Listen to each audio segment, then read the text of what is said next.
Mandiri dan kuat, tumbuh di lingkungan sehat, bersama guru yang hebat, penuh cinta dan bersahabat, mendidik dengan tulus, gunakan 7 jurus.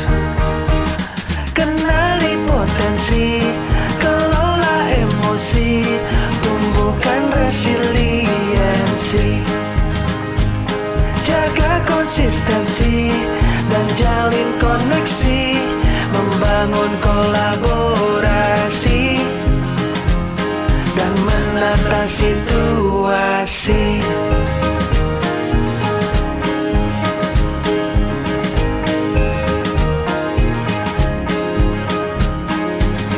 Sekolah aman dan nyaman,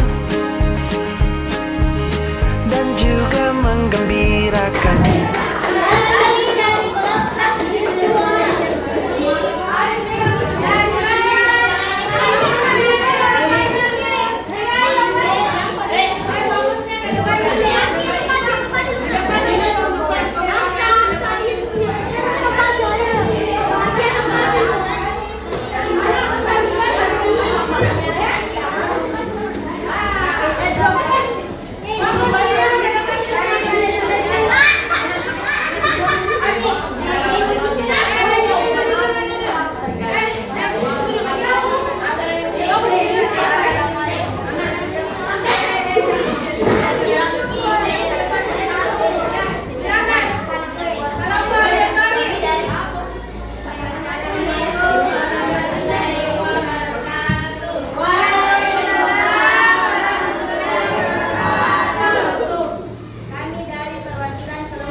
Kemudian jangan suara pada sebuah gong menerusi. Jadi kalian pernah ya merasakan yang namanya emosi sedih. Siapa untuk kelompok audio tadi?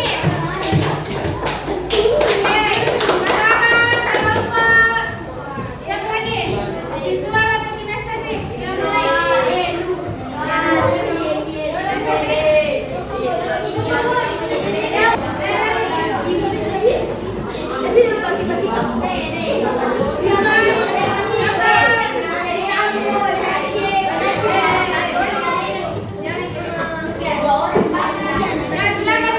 dari kelompok visual.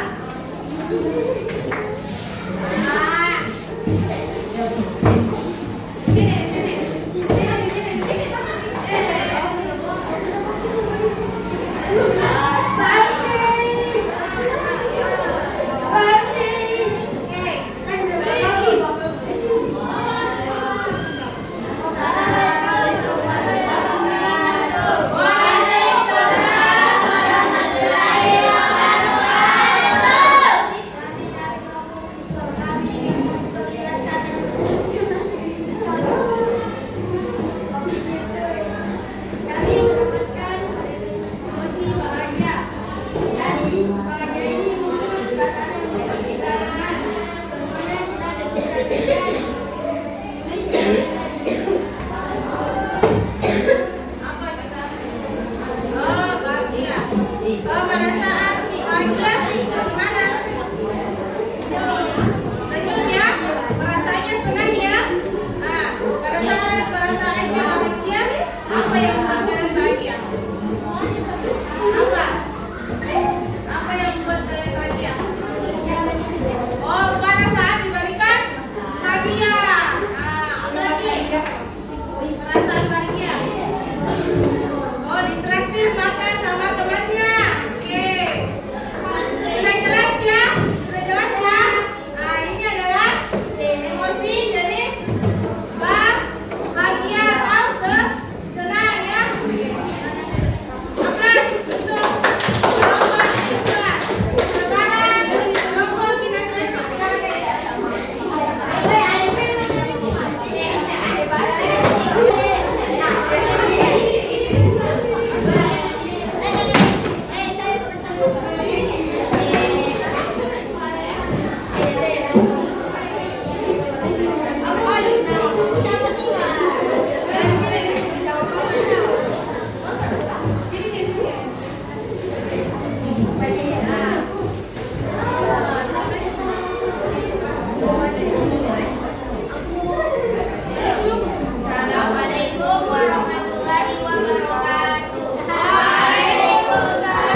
kecewa? Hah?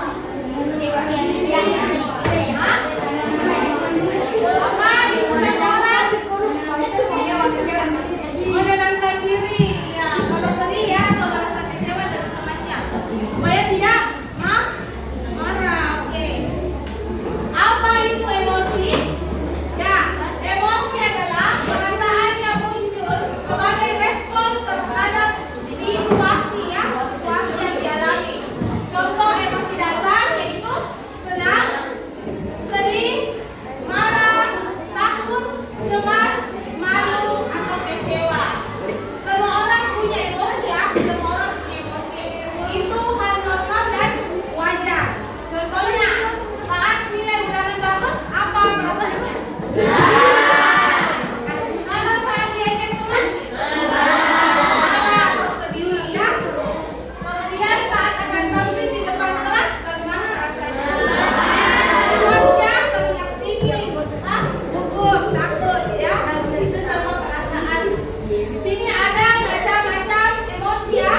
Ada senang, sedih, marah, takut, cemas, malu, terkejut, dan kecewa ya. Ya, ini adalah semua perasaan-perasaan atau contoh-contoh emosi yang kita alami ya. Pasti kalian pernah tak alami itu emosinya tak? Pasti pernah. Ibu juga pernah. Ya, terus awareness. Kadang kita merasa perasaan tidak enak tanpa tahu sebabnya. Atau pernah tak? Kita juga tidak memahami apa sebenarnya yang sedang kita rasakan. Sebab kita tidak memahami peta emosi kita. Jadi biasanya yang kita rasakan, kita tidak tahu kenapa bisa perasaan itu menyerang kita tahu karena kita belum mengenal peta emosi ya, belum mengenal macam-macam emosi. Dengan memahami peta emosi, kita setidaknya bisa mengamati perasaan kita bergerak dari satu bagian emosi ke bagian yang lain ya. Mengamati emosi adalah langkah awal dari mengendalikan tindakan. Jadi kalau kita sudah tahu emosi kan, pasti kita akan tahu apa yang akan kita lakukan ke depannya ya. Tanpa mengamatinya, kita akan sulit mengendalikannya. Terutama untuk emosi yang bergejolak. Maksudnya itu yang emosi yang sudah meluap-luap ya. Misalnya marah, marahnya sudah tidak terkendali. Ya, kalau kita tidak mengenal, kalau kita sedang marah, otomatis hilang kendali ya. Berkelahi lah atau apalah toh, pasti ujung-ujungnya seperti itu ya. Mengapa kita perlu mengelola emosi? Jika emosi tidak dikelola, bisa berdampak buruk. Apa dampak buruknya? Merusak hubungan dengan teman atau keluarga, membuat stres.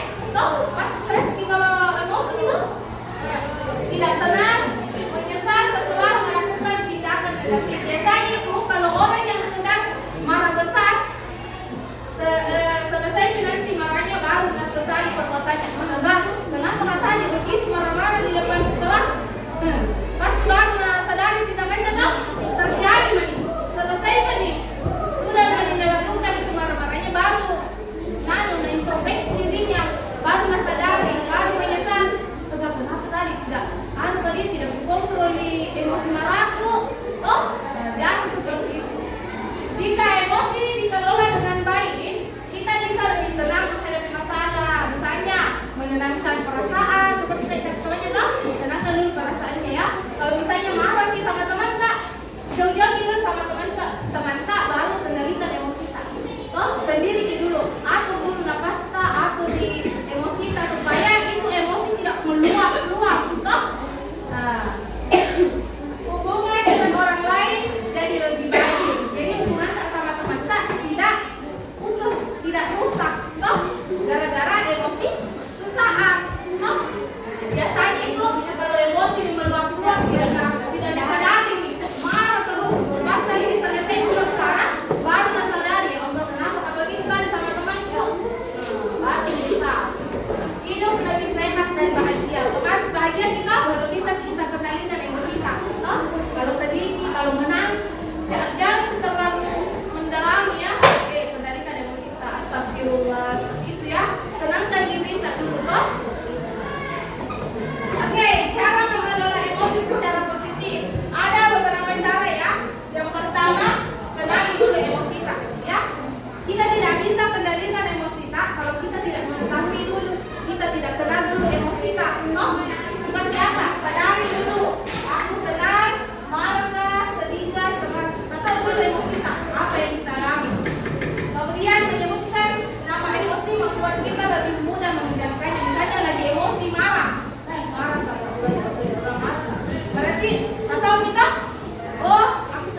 sesuatu yang kalian gemari, toh, supaya itu emosi tak tersalurkan, toh.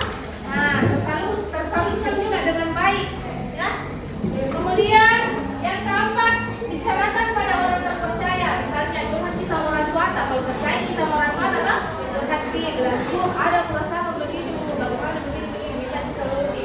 Atau sama teman kita, misalnya ada sama banta, toh, curhat kalau kita percaya sama banta curhat ada masalah atau begini. Atau di ruang BK, atau di ruang TV, terserah kalian yang mana yang kalian percayakan, ya. Seperti jangan meragukan pada kebenaran orang tua atau guru. Nah, kemudian 5, pikirkan dampak sebelum bertindak. Ini biasa yang terjadi kalau emosi sudah memuncak, tidak ada kita memikirkan apa nanti dampaknya, baik untuk saya itu dampaknya atau buruk. Nah, toh belakang baru besar. Tanyakan dulu pada diri kita sendiri, kalau aku melampiaskan marah, apa yang terjadi? Kira-kira, toh. Jadi kasih kembali dulu pertanyaannya sama diri kita, bagaimana ini kalau begini Kak? Tidak ada juga untuk saya, baik juga untuk saya, tidak ada rugikan juga